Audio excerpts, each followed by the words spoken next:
Jingle bells, jingle bells. The Jazz 3 balls fallen in their final game before the holiday break at home as Talen Horton-Tucker and Collin Sexton, the malign backcourt of the Utah Jazz, were just flat brilliant. And we're talking about it next on POSTCAST.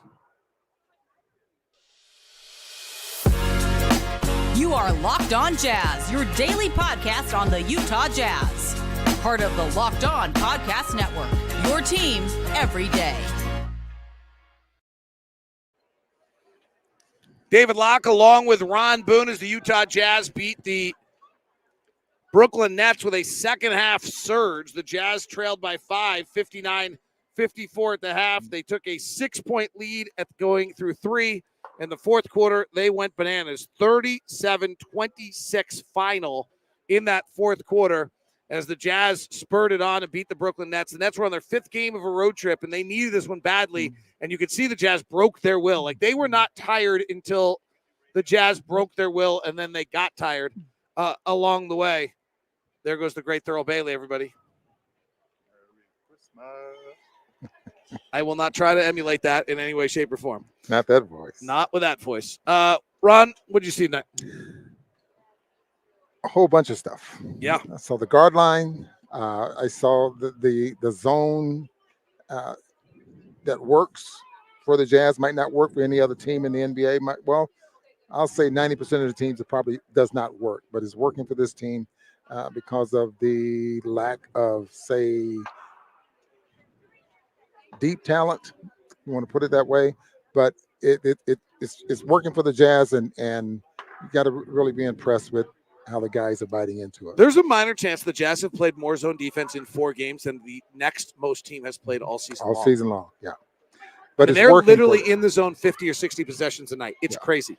But the thing is that it's not crazy because that makes it sounds like it's bad. It's unusual. It's like unheard of in the league is what I mean by that.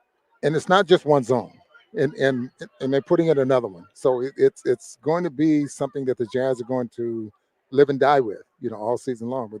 And especially if it's keeping them in basketball games and giving them a chance to win. This next zone, I'm not sure what it's going to be, but they working on it. They're not going to put it in until he feels like they got it down. I know what it is. You know what it is. Okay. I won't tell. Just don't tell anybody. No, I can't tell. I happened to walk back from a coffee shop with Will, and he told me. Oh, okay. So I can't say. You played in junior jazz. So if we look at this, Ron, the first question I asked Will Hardy in the press conference today was, by the way, wait, come back here. Everybody, this is Jeremy Brunner. This is the producer and director of Jazz TV, one of the great ones that's out there, one of the absolute best, Emmy Award winning. How many Emmys? 4 Emmys. This is the guy behind the scenes. He makes everything great. When you watch Jazz Plus, you watch K-Jazz. That's one of the guys right there. Super dude. Great dad. Super guy. Really fun to be around. Won't go to dinner with me, even though I ask all the time. Can't afford it. I'll buy. I'm buying. All right. Then he's coming. I have to buy my friends. All right. So I asked Will tonight, can you really just live in the zone? Can you, what's the reasonable amount you can play in the zone? And basically his answer to me was dead balls and made field goals. Why can't that be your primary defense? Exactly. And unless you find a team that really runs after made shots, sometimes that might get you in trouble, but why not do it? All right, let's talk about Collin's 4th game over 20, 4th straight, I think, over 25, at least 4th straight game over 20. What are you seeing from him? Very much probably under control and being able to play the way he wants to play. I mean, he plays with the ball in his hands as well as anyone. Doesn't, for the most part, he got 6 assists tonight, which is really good. The backcourt, for the most part, had 12 assists. It's great. So he's getting to play the way he wants to play. And 35 minutes. Tucker plays 31 minutes, so that backcourt really got it done. Collin Sexton likes basketball. Yes. So he's going to play hard. It's interesting. What are Collin Sexton's 2 weaknesses? One is playing with the ball in his hands and making decisions, like as a point guard. It makes him lose his kind of essence of who he is. And quite honestly, he's too short to play shooting guard. Yeah. All right, well, Will's taking him off the ball and puts him in the zone. Like, he's gotten rid of the two things that make the game hard for Collin Sexton right now, and is letting Collin Sexton just do everything that falls under his superpower. Yeah, and again, I said this during the broadcast. I'm so impressed with his paint scoring. He gets in there, and sometimes he doesn't get all the way to the basket. And he might take a little 13-footer, or not 13-footer, 8-footer or something like that, just to keep from getting his shot blocked. But when he goes over the top of sometimes of some of the bigger guys and with a little soft touch, you got to be very impressed with that. And he jumps better than we think. I watched him this morning just rise up with a two-hand dunk, and with ease at 6'1". Do you think he's athletically different than he was a year ago coming off that knee injury? Do you think he's just more comfortable, or do you see something different about him? Well, it's hard to say, David, because we didn't see a lot of him. We didn't broadcast our games when he was in Cleveland, so it's really hard to say. But he's right now, I think he's happy. He probably wasn't happy at the beginning of the year, but he continued to work very, very hard. And you talked about this many, many times, how often he's in the gym and how often he's in the weight room. And, he's just one of those guys that's driven to be good. Yeah, I have a tendency to hit the weight room at kind of weird times, like don't get something done, want to go back, get it done. And every time I go in at night, Collin's in the weight room. It's in our hotel. It's kind of crazy. All right, let's talk about Talen. And one play stands out more than any other night. He comes around on a hard right-hand drive. He's got all the momentum. He might have had an edge, and he kicks it to John Collins for the corner three. I mean, that play single-handedly stands out for Talen Horton-Tucker's growth. And I think to appreciate something like that, you got to watch practice, because this is something that whenever they're running the skeleton offense and skeleton defense, those are the things they look for. You do this might be open if this guy, that type of thing. So you get to the point where you're watching for that. It happens. You give the basketball up, you get an uncontested three, and I think Collins had a couple of those tonight because of Tucker. And the other one I would talk about with Talen coming off and finding the lob for Kessler, and he read that one early. He came into that one from a distance and saw Walker, and he brought the defender to him to make that defender. He got by the first read and into the second read and made the second read. When you start to make the second read, the game is coming to you at a slower speed than it was earlier. I've talked to Talen about pick and roll a lot. We spent some time on the last road trip talking about it. And he said, it's hard. You're making this read and then that read. He's like, you've never played with a rolling big in college. You're always doing things like, frankly, in high school, they call pick and rolls just so I can score. It was not so I could do anything but score. Like, that's my job. And he's like, and so he gets, Iowa State didn't run it much. He gets here. He says, you're making multiple reads on a possession. It's not like it's coming at you. And I said, how do you try to get to not predetermine? Because that's the biggest goal. Is your biggest problem is you come off a read and you're thinking, well, last time they did this, so I'll do this. And then they do something different. You've got to try to not be predetermined. You got to try to be just reading what's at you. And he said, that's what's so hard about this when you're new to it each and every time. We saw him tonight on multiple times make the read at the moment. And that's the reason we watch in practice, David, where they're just running skeleton offense over and over. And Will is calling certain plays as they practice, and they get right into it. And then all of a sudden, this is happening. This is supposed to happen on this particular play. And that particular play that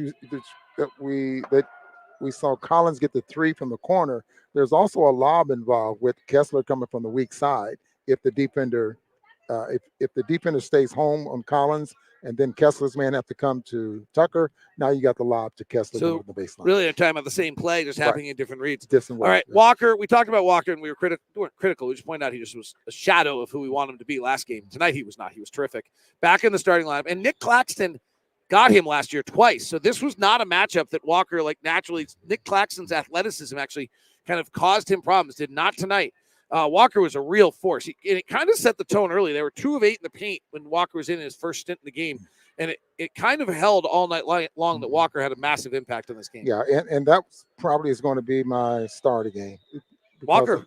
Yes. An upset star here, I think. Yeah, because of the way he protected the paint and he still was able to score. He ended up with 14 rebounds, had 5 blocked shots in 32 minutes to play, 6 for 8 there from the field. 14 points, but his value defensively, I think, was probably going to be one of my stars. All right, I like it. I do think the other thing about the zone that's interesting is something I've always believed is secondary rim defense.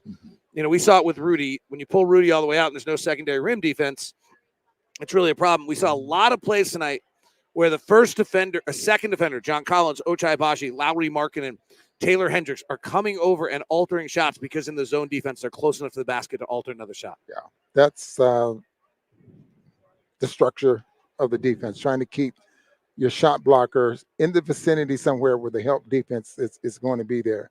But if he's there, you got to have rotation or something from the other side so you can protect. Real tip of the hat to the coaching staff. We meet with Scott Morrison before every single game. Yeah. And Scott Morrison talked about tonight's difficulty defensively is that you're going to shade in on the drivers because Spencer Dinwiddie and Bridges and these guys all drive a lot. But you really got to fake it because they're the most proficient corner three team in the league. They shoot 47% for the corner threes. So you're in, but you got to get out. You got to get out. They only allowed one corner three in the first half. And that is just a great level of execution, thanks to Scott Morrison, because we wouldn't have had that otherwise. So it's great to see that. But that's an example of where they really, by the end of the night, they did get a bunch of corner threes, a lot of offensive rebounds. But you saw the Jazz really knock them out of what they wanted to do, and it's really high-level execution. So tip of the hat to the players, but also the coaching staff who had them so well prepared tonight. Yeah, what you're talking about is that you have to cover, but when you release, you got to release, and you got to release hard. I mean, you just can't go out there and think that he's not going to shoot the three. You got to assume he's going out, he's going to shoot the three, so you got to get out there and challenge it. And I think I saw Markkanen do that a couple of times, that sometimes you feel like you get lost trying to make sure the guy doesn't turn the corner and dribble up to the basket, but you still got to worry about getting out and protecting three. All right. Walker Kessler is one of Ron Boone's stars, which means he has to decide between Talen Horton-Tucker and Collin Sexton for his second star tonight. The problem I had in the last ball game was what was it? It was Collins' second and third quarter, and then it was Tucker's. Then it was Simone's third period. I can't decide. You've boxed yourself into this corner. The easy answer was just taking Walker and it was taking Talen and Collin and not giving Walker his due and just moving on. Yeah. But you didn't do that. You had to be a really stern to your craft of greatness. I'm gonna take Tucker. I'm gonna take Tucker. I mean, his line 11 for 19, 5 for 7 from the 3-point line. He had 6 assists, as did Collins. He had Collin Sexton. Both had 27 points. Both were. Well, I think they played the exact same minutes, didn't they? No, plus 18. Collin played a few more. Yeah, a few more. So I'm going to take Tucker. All right, Talen Horton-Tucker, Walker Kessler get the stars. Collin Sexton was fabulous. So was a lot of guys tonight. Good game. Ochai Agbaji was super off the bench. Nice post-game interview as well. Chris Dunn played the box and one really, really well and kind of broke Miles Bridges' will at the key moment of the game. And the Jazz have become just a really interesting basketball team with this zone defense and with everything else. We will see you in Cleveland, and then we will see you in Detroit. And Detroit's lost 24 straight, and they don't play again before we play us. So that's going to be a really nerve-wracking night. Hopefully we're not tired after Cleveland. I was really hoping they were going to lose, but they didn't. All right, that is Locked on Jazz. Excuse me, that is POSTCAST. Wait, well, who did you take? Oh, I'm just going with what you had to say. Okay, all right. See you guys. Have a great night. Now we're sending you to the first ever national 24/7 sports stream on YouTube, Locked on Sports Today.